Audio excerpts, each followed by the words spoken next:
Okay, so this is a quick video on how to use your Auto-Nozzle with your RinseKit PRO PAK. So the easiest way to do this is to go ahead and shut off the valve right here, pull the quick connect, detach the nozzle, and then you can snap the Auto-Nozzle directly into the quick connect, turn on the valve, and you're ready to go.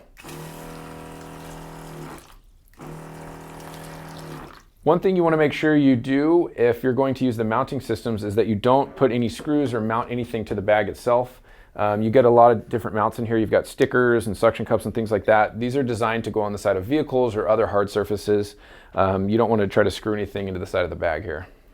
One of the easiest ways you can attach the Auto-Nozzle is to use the suction cup and stick it to the side of your vehicle.